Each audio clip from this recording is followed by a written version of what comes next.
இன்றைய தினத்தில் பெருந்தலைவர் காமராஜர் அவர்களுடைய நினைவிடத்திற்கு வந்து பெருந்தலைவர் காமராஜருக்கு மரியாதை செலுத்துவதற்காக நாங்கள் இங்கு வந்திருக்கோம்.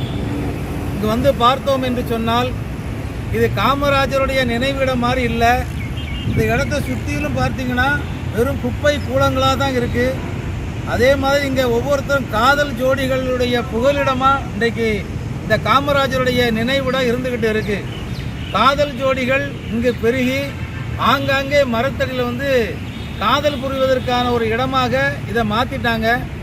அதனால் தமிழக அரசு வந்து இந்த இடத்த கவனம் செலுத்தணும். இன்றைக்கு அறிஞர் அண்ணாவுடைய நினைவிடமும், எம்ஜிஆருடைய நினைவிடம், ஜெயலலிதாவுடைய நினைவிடம், கலைஞருடைய நினைவிடம்லாம் இன்றைக்கி எப்படி இருக்குங்கிறது தமிழக மக்களுக்கும் தெரியும், ஆளுகின்ற அரசுக்கும் தெரியும். ஆனால் இன்றைக்கு இந்த நாட்டுக்காக உழைத்த, இந்த நாட்டை முன்னேற்ற பாதையில் கொண்டு சென்ற பெருந்தலைவர் காமராஜருடைய நினைவிடம் இன்னைக்கு இவ்வளவு கேவலமாக இருக்குங்கிறத நினச்சி மனசு வந்து வேதனையாக இருக்குது. காலையில் 9 மணிக்கு இந்த இடத்துக்கு வந்தோம்னா கேட்டு திறக்கலை. ஏன் கேட்ட திறக்கலைன்னு கேட்டால் எங்களுக்கு 11 மணிக்கு பிறகு தான் கேட்ட திறக்கிறதுக்கு அனுமதினு சொல்லுதாங்க. சாயங்காலம் 6 மணிக்கு நாங்கள் மூடிடுவோம் அப்படிங்காங்க. எதற்காக நீங்கள் இதை செய்கிறீர்கள் என்று சொன்னால், இங்கே வந்து லோக்கலில் இருக்கக்கூடியவங்க ஜோடி ஜோடியாக வந்து இங்கே வந்து காதல் புரிதல் மட்டும் இல்லாமல் கட்டிப்பிடிச்சு பல்வேறு கேவலமான விஷயங்களை இந்த இடத்தில் செய்கிறார்கள் சொல்லி குறையாக சொல்லுதாங்க.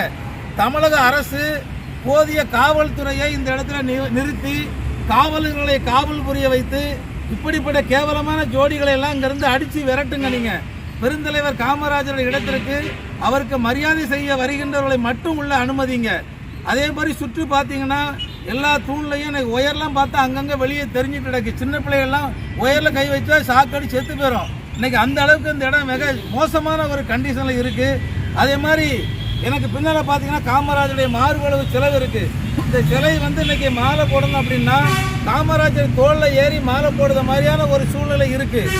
தமிழக அரசு இந்த காமராஜருடைய வருகின்ற பிறந்த நாளுக்கு முன்னாடி இந்த மார்பளவு சிலையை எடுத்துவிட்டு புதிய முழு திருவுருவ சிலையை இந்த இடத்துல காமராஜருக்கு நிறுவ வேண்டும் என்று மாண்புமிகு தமிழக முதல்வர் அவர்களுக்கு தமிழ்நாடு நாடார் உறவின் முறைகள் கூட்டமைப்பின் சார்பிலும் என்னோடு வருகை தந்திருக்கின்ற தமிழ்நாடு நாடார் சங்கத்தினுடைய நிர்வாகிகளுடைய சார்பிலும் மாண்புமிகு தமிழக முதல்வர் அவர்களை கேட்டுக்கொள்கிறேன்.